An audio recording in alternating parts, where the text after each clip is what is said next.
The Trump administration admits farmers are not doing well under President Trump's tariffs, most especially soybean farmers. The, quote, collateral damage, as Politico puts it, in the president's trade war with China. Since May, China has not purchased a single U.S. soybean, not a one, according to the American Soybean Association, turning instead to Brazil and Argentina. That last country there, one that the Trump administration decided to send a $25 million aid package, a bailout that could be backfiring, according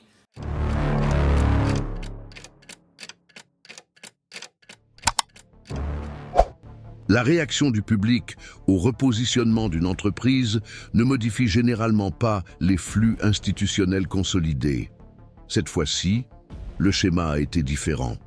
Le 30 novembre 2025, lors d'une audience conjointe des commissions du commerce et de l'agriculture à la Chambre des représentants, un document technique de la sous-commission des chaînes de production a été versé au dossier sans être immédiatement mis en évidence. L'annexe, numérotée 82/5, contenait une analyse préliminaire de l'élasticité tarifaire des équipements agricoles lourds provenant en partie de l'extérieur du territoire national. Le libellé du paragraphe 5, page 3, mentionnait de manière objective qu'une augmentation brutale du taux d'imposition sur ces intrants pourrait produire des effets régressifs immédiats sur les segments moyens de la production agricole, y compris dans des domaines considérés comme essentiels pour la stabilité alimentaire interne. Le texte n'a pas suscité de réactions ostensibles en séance plénière, ni fait la une des journaux ce jour-là. Mais l'impact de cet épisode ne s'est pas limité à ce qui s'est passé dans la salle à ce moment-là. 48 heures plus tard, la mention de ce passage a commencé à circuler dans les bulletins privés des associations agricoles du Midwest, en particulier dans les États de l'Iowa, du Missouri et du Dakota du Sud. La semaine suivante, au moins 2 coopératives régionales ont suspendu leurs commandes futures de machines, invoquant l'incertitude quant aux coûts finaux en cas de mise en œuvre de mesures de rétorsion croisées. Le point de rupture n'a pas été une décision politique formelle, mais la combinaison d'un geste technique et de la perception, par les acteurs économiques intermédiaires, que quelque chose dans le modèle institutionnel était en train de changer. À partir de ce moment, la stabilité de la politique agricole a coexisté avec l'hypothèse d'une reconfiguration tarifaire qui, bien qu'encore incertaine, avait déjà des effets concrets. Le débat n'a toutefois pas immédiatement été monopolisé par les législateurs ou les représentants des conseils de régulation. La plus grande retentition publique s'est produite lorsque les déclarations du président Donald Trump, faites lors d'un rassemblement à Decatur, dans l'Illinois, ont transformé l'impasse technique en arène politique. Trump a déclaré, sans citer de nom, que certaines entreprises qui abandonnent la production américaine pour rechercher une main-d'œuvre bon marché seraient soumises à des droits de douane de 200% si elles tentaient de réimporter des produits sur le territoire national. Le public a réagi avec enthousiasme, mais la presse spécialisée a rapidement associé cette déclaration à l'entreprise John Deere, qui avait annoncé quelques mois auparavant l'expansion de ses activités industrielles au Mexique. Ce geste rhétorique a eu l'effet d'un marqueur. D'une part, il a consolidé le discours selon lequel la délocalisation industrielle ne serait plus tolérée politiquement. D'autre part, il a instauré un conflit entre la figure du leader politique et l'image d'une entreprise historiquement associée au monde agricole américain. La contradiction n'était pas anodine. Dans de nombreuses régions agricoles, John Deere occupe une place qui transcende le marché et touche à des symboles d'identité, de continuité et de mémoire rurale. L'associer à un prétendu manque d'engagement national impliquait de redéfinir des décennies d'associations affectives et productives. Malgré tout, le mouvement a avancé. Début décembre, 5 groupes organisés de producteurs agricoles ont lancé des campagnes de boycott de la marque, tandis qu'au moins 3 réseaux de distribution ont signalé une baisse des commandes des entreprises. Jusqu'à ce moment-là, aucun changement réglementaire officiel n'avait été apporté. Mais la simple intensification de la possibilité d'un tarif douanier suffisait déjà à provoquer des réorganisations. Le système avait reçu un signal. La série d'événements qui s'est déroulée, bien qu'elle ne comportait pas encore de décision formelle, a été interprétée par différents acteurs comme le signe d'une nouvelle frontière de tension entre le pouvoir politique et la liberté d'entreprise dans le secteur agricole. Dans des discours ultérieurs, le président a réaffirmé que des mesures punitives seraient appliquées sans exception aux fabricants qui transféreraient leurs activités à l'étranger. De son côté, John Deere a maintenu sa position publique, sans modifier le calendrier d'expansion industrielle précédemment annoncé. Dans un communiqué laconique diffusé à la presse, l'entreprise a réitéré son engagement en faveur de solutions durables et accessibles pour l'agriculture mondiale sans mentionner directement le contexte politique. L'absence de réaction immédiate a été interprétée par les alliés de Trump comme un geste de défi, et le ton de la couverture médiatique a commencé à inclure des termes tels que résistance, confrontation et déloyauté. Mais le véritable conflit se déroulait loin des caméras, dans les exploitations agricoles qui avaient prévu de renouveler leur équipement, chez les distributeurs qui hésitaient à formaliser de nouveaux stocks, dans les syndicats qui craignaient des licenciements si la chaîne était déstabilisée par des mesures soudaines. C'était une guerre de gestes et d'incertitudes, dans laquelle le coût le plus visible n'était pas encore institutionnel, mais psychologique et budgétaire pour ceux qui opéraient à la base de la production. Le cœur de la controverse n'était pas seulement la politique industrielle, mais la manière dont les décisions narratives pouvaient anticiper les effets réels sur les circuits de production. C'est dans des situations comme celle-ci que l'observation éditoriale acquiert une fonction publique. Suivre les développements des conflits qui naissent dans le discours, mais qui atteignent la structure productive, exige une vigilance continue et une capacité d'articulation entre les niveaux d'analyse.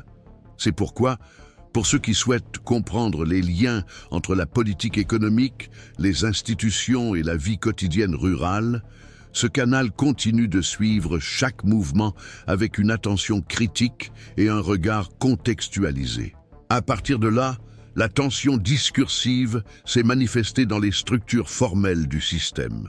Une note interne de la Commission des finances du Sénat, datée du 6 décembre, indiquait que l'hypothèse d'une tarification sélective sur les équipements agricoles comportant des composants étrangers avait fait l'objet d'une consultation auprès du Bureau d'analyse budgétaire dans le but d'évaluer l'impact fiscal d'une éventuelle adoption de la mesure. Bien que ce document ne constituait pas une proposition de loi, son existence indiquait que le sujet avait franchi la frontière entre la rhétorique politique et la modélisation technique. Le mémorandum n'a pas été rendu public, mais son contenu a circulé parmi les conseillers législatifs et est parvenu par des voies parallèles aux représentants du secteur agricole.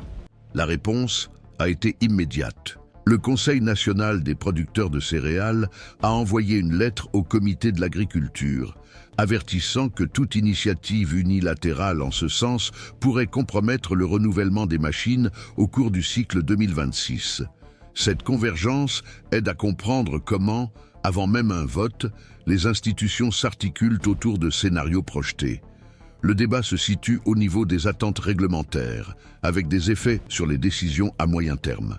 C'est dans ce contexte que la position des grandes associations industrielles a pris une place centrale.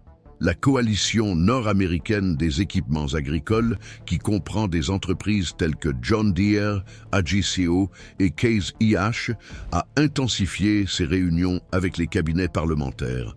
Les registres d'agenda, publiés en vertu d'une obligation légale, indiquent au moins 8 réunions avec des membres de la sous-commission du commerce extérieur entre le 7 et le 14 décembre. Bien que les comptes rendus officiels de ces réunions soient génériques, des sources proches des discussions indiquent que l'accent était principalement mis sur la prévisibilité réglementaire. Les représentants du secteur ont exprimé leur inquiétude quant au fait que les décisions de nature politique prises lors des cycles électoraux pourrait introduire une volatilité artificielle dans les chaînes d'investissement à long terme.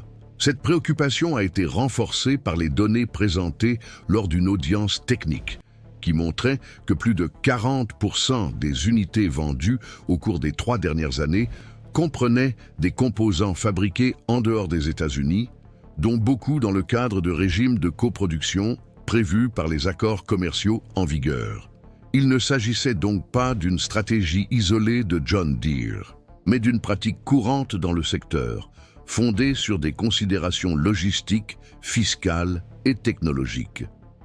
L'escalade institutionnelle a pris une nouvelle tournure lorsque le Bureau du commerce international, rattaché au département d'État, a demandé une évaluation interinstitutionnelle des risques de représailles en cas d'adoption de droits de douane unilatéraux. La demande, enregistrée le 16 décembre, comprenait des consultations avec le département de l'Agriculture, le département du Trésor et le représentant commercial des États-Unis. Le contenu de l'évaluation reste confidentiel, mais le simple fait qu'elle ait été demandée indiquait l'existence de préoccupations quant aux réactions éventuelles des partenaires commerciaux, en particulier dans le cadre de l'accord États-Unis-Mexique-Canada. Parallèlement, une note technique du ministère de l'Agriculture avertissait que, dans le cas d'une augmentation des tarifs douaniers sur les équipements, les coûts d'exploitation moyens pourraient augmenter de 12 à 21% selon la catégorie de producteurs et le type de machines utilisées. La note soulignait également le risque de concentration du marché, dans la mesure où les petits producteurs pourraient être contraints de reporter leurs investissements, accentuant ainsi les inégalités structurelles dans le secteur. L'interdépendance entre la décision politique, la structure du marché et la capacité opérationnelle commençait à se révéler plus clairement. Un autre mouvement important est venu du secteur financier. Les rapports sur les risques, élaborés par des institutions telles que le Brookfield Institute et Fitch Ratings, ont commencé à intégrer, bien que de manière prudente, des scénarios d'augmentation du coût du capital pour les entreprises exposées à la chaîne agricole américaine. Les rapports n'impliquaient pas une baisse immédiate de la note, mais incluaient des avertissements sur la nécessité de surveiller les décisions unilatérales susceptibles d'affecter la prévisibilité des rendements dans les projets à moyen terme. Le signal était subtil, mais suffisant pour provoquer des réactions. Lors de conférences avec des investisseurs, les dirigeants des entreprises du secteur ont commencé à consacrer de plus en plus de temps à l'explication des stratégies d'atténuation des risques politiques. Le langage utilisé était technique, mais le sous-entendu était évident. Les flux de capitaux ne fonctionnent pas confortablement sous la menace d'une instabilité réglementaire. La tension institutionnelle, initialement circonscrite au domaine politique, a commencé à influencer directement l'environnement commercial. Et cet environnement, à son tour, a influencé les décisions stratégiques dans les chaînes de production mondiales. La convergence entre des acteurs aussi divers, législateurs, départements d'État, investisseurs, associations industrielles, a créé un scénario dans lequel aucune décision isolée ne pouvait être prise sans répercussion à plusieurs niveaux du système. Dans cet entrelacement de sphères, la figure du producteur rural restait le maillon le plus exposé.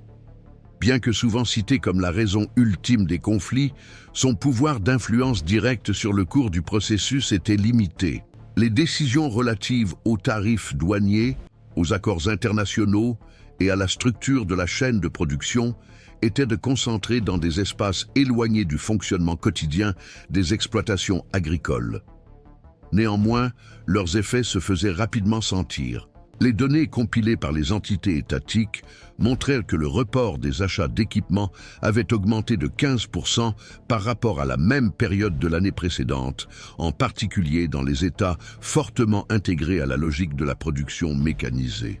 Selon les consultants, cette hésitation à investir s'expliquait moins par la pénurie de crédit que par l'insécurité face à un éventuel changement des règles. La crainte que les équipements importés ne subissent une augmentation de coûts a freiné les décisions de modernisation, avec des effets potentiels sur la productivité des prochaines récoltes.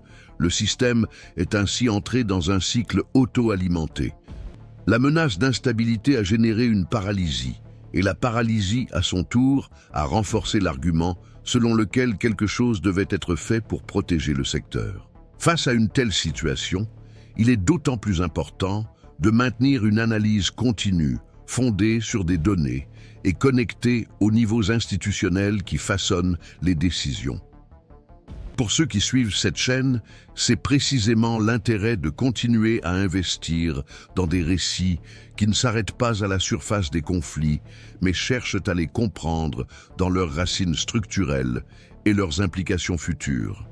Sur la base de reconstructions réalisées à partir de registres préliminaires et de rapports d'interlocuteurs proches du processus, le texte législatif informel, qui a commencé à circuler de manière confidentielle au sein de la Commission des affaires commerciales, dès les premiers jours de janvier, n'établissait pas d'obligation de conformité immédiate, mais présentait déjà une rédaction compatible avec la structure d'un futur projet de loi visant à créer des mécanismes de compensation pour les entreprises qui maintenaient l'intégralité de leurs activités de production sur le territoire national.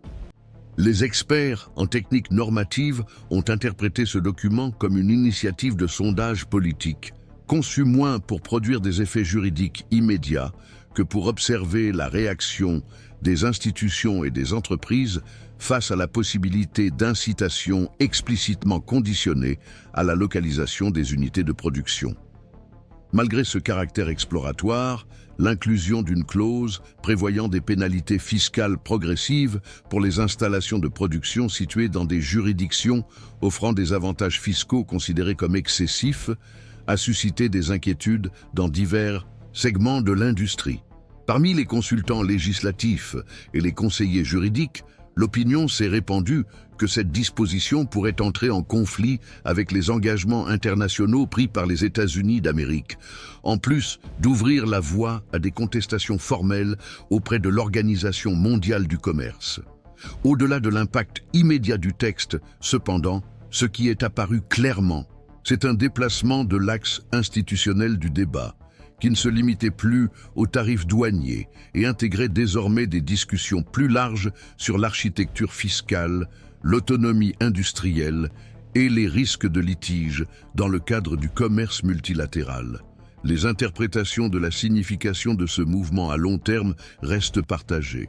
Un courant analytique, plus présent dans les cabinets de conseil économique et les secteurs techniques liés à la politique industrielle, soutient que les signes observés jusqu'à présent restent limités au niveau de la rhétorique stratégique et de la pression politique, sans modifier concrètement les fondements de la politique commerciale en vigueur. Pour ce groupe, les déclarations publiques des dirigeants servent essentiellement d'instruments de mobilisation politique et de signalisation électorale, sans se traduire nécessairement par des changements normatifs de nature structurelle. Dans cette optique, la stratégie adoptée par John Deere, consistant à poursuivre son expansion internationale tout en préservant ses engagements de production nationaux, serait un exemple de gestion pragmatique de la réputation institutionnelle dans des LCPCC. Un contexte de forte instabilité, capable de traverser des cycles de polarisation sans compromettre sa logique opérationnelle. À l'opposé, une autre interprétation, plus courante dans les milieux universitaires et les centres de recherche internationaux, suggère que les événements récents sont le signe d'un repositionnement plus profond. Dans cette perspective, le recours répété aux menaces tarifaires comme instrument de coercition politique signalerait un changement de nature doctrinale, dans lequel la politique industrielle serait subordonnée à des critères d'alignement idéologique, même face à des coûts systémiques largement prévisibles. Dans ce contexte, le débat se concentre désormais sur la capacité du système institutionnel américain à absorber ou à neutraliser ces inflexions avant qu'elles ne compromettent la prévisibilité des cadres réglementaires. À ce jour, il n'y a pas de consensus clair. Bien qu'elle ait évité de se prononcer officiellement sur l'affaire John Deere, La présidence a autorisé le département du commerce à procéder à un examen plus approfondi des critères utilisés pour l'octroi d'incitations fiscales aux entreprises qui maintiennent des activités de production à l'étranger. Pour certains analystes, cette initiative représente une avancée progressive vers une politique industrielle plus protectionniste, même si elle est présentée dans un langage technique et administratif. En revanche, le département d'État a réaffirmé, dans des communications officielles adressées aux partenaires de l'accord États-Unis-Mexique-Canada, que les engagements pris restent valables et que toute modification future dépendra de processus de délibération multilatéraux. Ce double mouvement révèle un environnement institutionnel marqué par des conflits internes, dans lequel coexistent des secteurs favorables à la recalibration nationale des chaînes de production et d'autres attachés à la logique d'intégration internationale construite au cours des dernières décennies. Les analystes estiment que la résolution de cette tension ne dépendra pas seulement du résultat des élections de 2026, mais aussi de la réponse du secteur privé aux signaux émis par les institutions au cours des prochains trimestres. Des éléments tels que les performances commerciales dans les régions rurales, la capacité d'adaptation des coopératives, le comportement des fonds d'investissement et la stabilité des réseaux de distribution sont susceptibles d'être suivis de près par les décideurs politiques. Parallèlement, la manière dont la base agricole interprète ce nouvel environnement gagne en importance. Les rapports faisant état de reports dans le renouvellement des équipements, les pressions exercées sur les concessionnaires et les manifestations diffuses de boycott dans les espaces numériques composent un tableau de réajustement dans lequel la perception de l'appartenance économique commence à rivaliser avec l'exigence d'efficacité opérationnelle. Le producteur rural, traditionnellement associé à la continuité, apparaît désormais comme un agent de décision stratégique. Ces choix individuels, lorsqu'ils sont analysés dans leur ensemble, fonctionnent comme un indicateur collectif de la réponse institutionnelle. Le maintien du modèle actuel dépendra en partie de la manière dont ces choix seront interprétés, que ce soit comme une résistance, une adaptation pragmatique ou une demande de plus grande prévisibilité. Avant de conclure, une remarque d'ordre éditorial s'impose. La complexité de ce scénario exige un suivi continu, attentif non seulement aux décisions formelles, mais aussi aux signaux périphériques qui indiquent la direction des transformations en cours. Ce canal reste engagé dans l'observation de ces mouvements, cherchant à offrir des analyses qui aident à comprendre non seulement ce qui a été officiellement établi, mais aussi ce qui est en train d'être reconfiguré.